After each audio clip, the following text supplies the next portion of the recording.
Obudź się. Nie włączaj już snuza.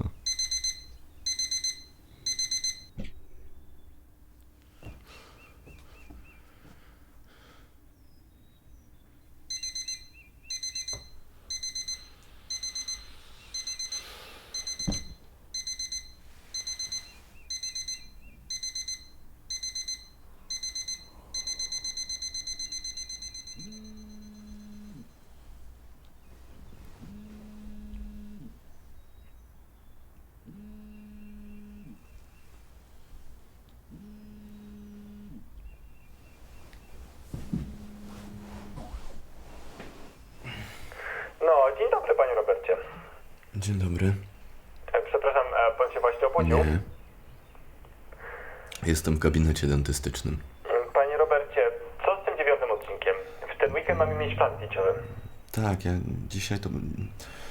Dzisiaj to będzie skończone. Mamy czwartek, kręcimy pojutrze. Proszę mi powiedzieć, jak pan sobie to wyobraża, skoro nawet scena nie jest napisana? Ja rozumiem, że to jest YouTube, ale bez przesady. Dobrze.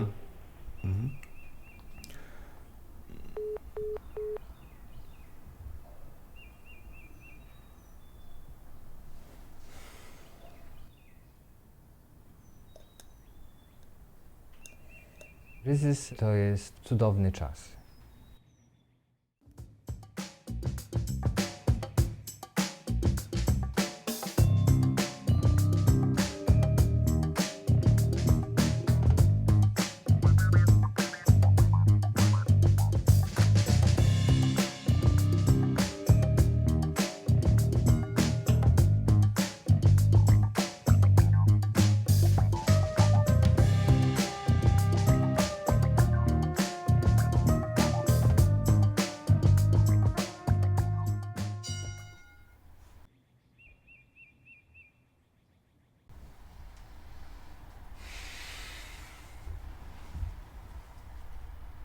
Podziwiam Woody'ego Allena. Obejrzałem dokument o nim, który ma całą właśnie taką szufladę swoich pomysłów, dosłownie na karteczce napisanych, wyciąga i on nagle czyta i mówi: o, to ciekawe, może zrobię z tego film.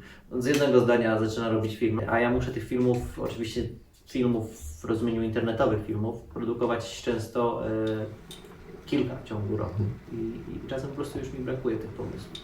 Bez porażki nie ma sukcesu, bo musisz chcieć zaryzykować i musisz kilka razy się potknąć, czasem nawet mocno, żeby w pewnym momencie wreszcie wejść w ten pik taki. I to jest kluczowe.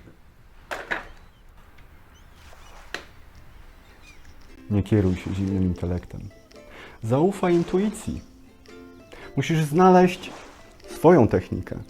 Swój własny sposób na sukces. Ego jest algorytmem. Nie ma w nim niczego spontanicznego. Masz wrażenie, że nie jesteś sobą. I masz rację. Nie jesteś sobą. Nie jestem sobą. Przestań do siebie mówić tym głosem.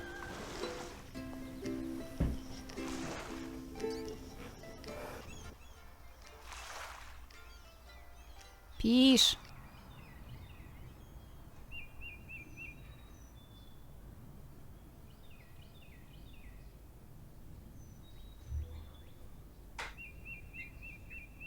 W kryzysie twórczym jest najprościej, dlatego że on jest, kropka. Kryzys jest absolutnym elementem procesu, nie? Jak jestem w próbach z aktorami i jak nie następuje kryzys, to zaczynam się niepokoić. Należy się spodziewać kryzysu i należy absolutnie z tego kryzysu wyciągnąć wszystko, co się da.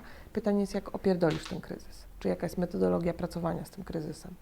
Co robisz? Przejmujesz się, natychmiast się zawstydzasz? Uciekasz, masz ucieczkowe jakieś, albo łatasz dziury. Co robisz, nie? No i trzeba sobie indywidualnie do tego, jak jesteś ty skonstruowany jako człowiek, dobrać takie elementy pracy w trakcie kryzysu, które ci pozwolą iść do przodu troszeczkę. Albo się wycofać troszeczkę do tyłu i pójść do przodu. To jest cały czas praca z tym, z regulacją siebie, nie? Im bardziej nie akceptujesz jakiejś emocji, tym przedłużasz życie tej emocji. Czyli jak nie akceptujesz, że jest jakaś trudność w scenariuszu, na planie filmowym, w relacji z człowiekiem, to przedłużasz istnienie tego, bo co należy zrobić? Demaskować, że jest taka trudność. I ona wtedy z reguły się sama załatwia. Oczekujemy później sami od siebie, że proces twórczy będzie wyglądał w ten sposób, że my jak gdyby weźmiemy jakiś temat i oddamy jakąś prawidłową odpowiedź na ten temat. Coś, co w sztuce w ogóle nie istnieje. Jest prawidłowe czy nieprawidłowe. Podoba mi się, nie podoba mi się. W ogóle nie istnieje. Nie? Ale próbujemy przełożyć ten system do systemu pracy twórczej. I to jest z reguły dupa. Myślałeś, że uda ci się ich oszukać? Że będą cię podziwiać? Czego się spodziewałeś?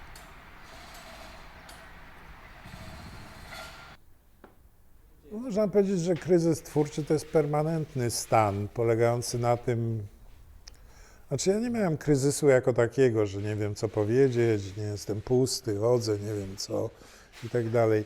To raczej polega na tym, że robię coś i tak patrzę, jak ludzie to odbierają. I to mi się chce płakać i śmiać. No po prostu to jest kryzys odbiorczy, a nie twórczy.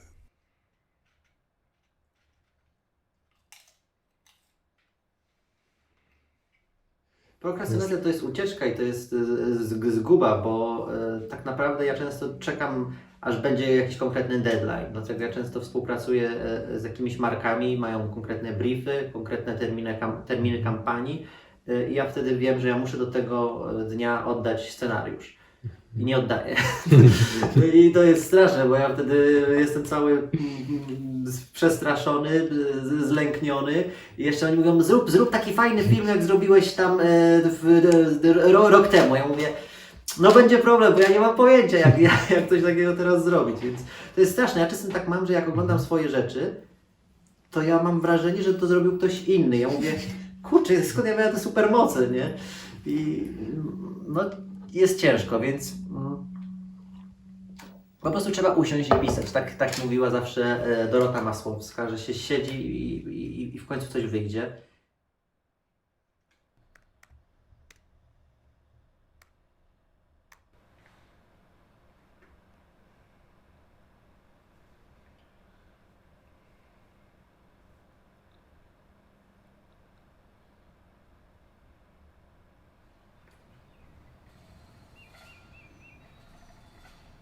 Bo gdzieś też się lubi ten stan takiego dna pozbawionego idei i pozbawionego pomysłów, nie? Takiego wyzerowania się. A jednocześnie jest wielka presja, żeby nie wyważać otwartych drzwi, żeby nie powielać starego schematu, żeby sobie powiedzieć, to już było. Umieć sobie powiedzieć, słuchajcie, no nie odcinajmy kuponów od tego, co było. I to jest, i tymi cenzorami najgorszymi dla nas jesteśmy my sami. Dlatego, że cały czas zadajemy sobie to pytanie, no, że po prostu, że sztuka awangardowa czy sztuka krytyczna nie może się żywić jakimiś takimi odpadami z przeszłości, nie? Że ten artysta to jest taki, on tak trochę tak nic nie robi, jakiś taki niebieski ptak, no i poza tym to jest jakiś taki truteń i tak dalej, a chętnie korzysta się z jego usług.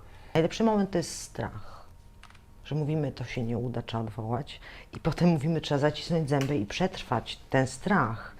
I przetrwanie strachu jest właściwie taką największą przyjemnością, że odbyło się to jakoś. Tak, a najgorsze jest samozadowolenie, no bo to wtedy... To jest koniec. Bo to wtedy zabija uważność.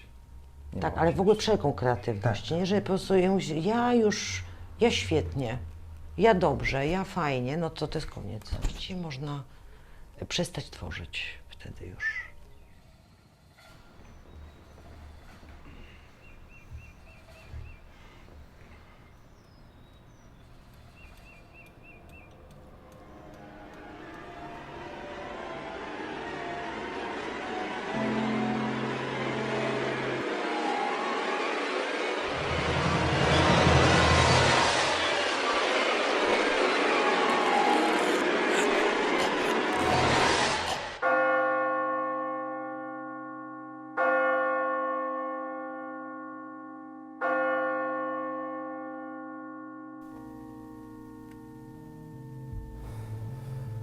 Stworzyłeś klona, który cię kontroluje.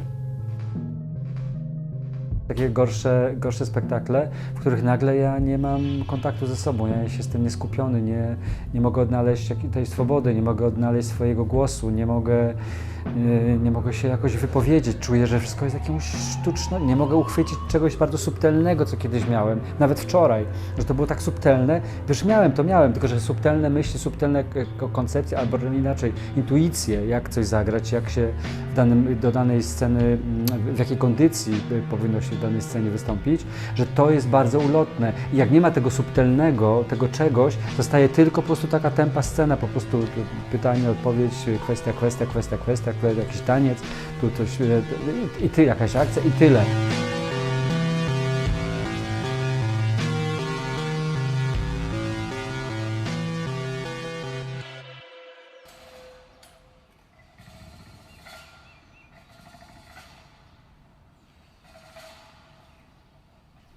Piszę coś i stoję w momencie, w którym nie wiem co dalej. Napisz coś najgłupszego. Znaczy coś, co pierwsze ci przychodzi do głowy. Napisz.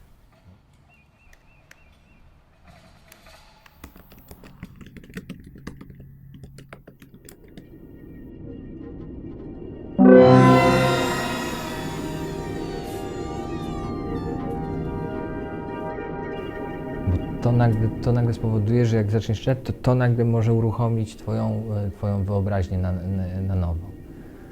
Czyli zrobić coś, co właśnie odwraca uwagę od samego siebie.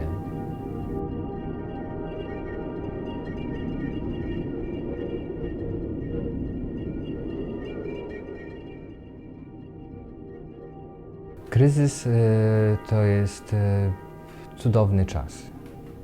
Kryzys to jest czas, w którym właśnie jakbyśmy tracili kontrolę. To jest czas, w którym nie mamy odpowiedzi. Czyli to jest właśnie ten czas, w którym szukamy. To jest ten czas, w którym jesteśmy otwarci na to, co się wydarzy.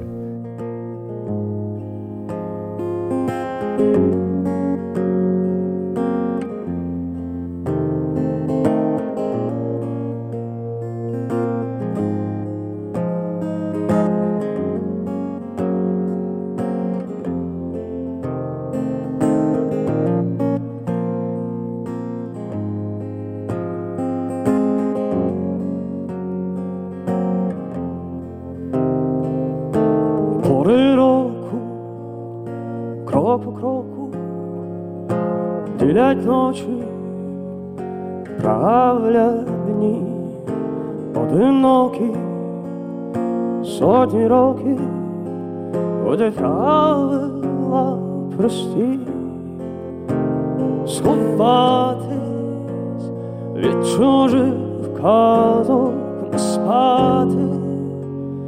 Може ще разок не треба, це нікому з нас, а покаже тільки час. Пори року, крок по кроку, вірять очі, брешуть сни, одинокі, сотні років.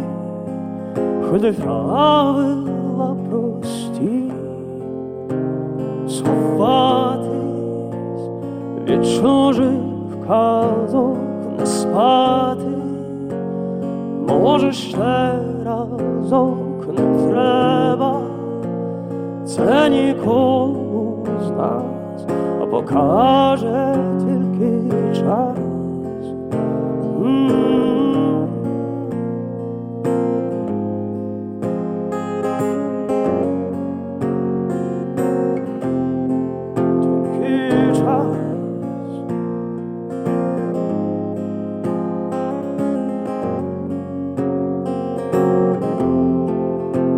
Сховатись від чужих казок, не спати. Може ще разок не треба, це нікому з нас, а покаже тільки час. тільки час, тільки час, тільки час, тільки час.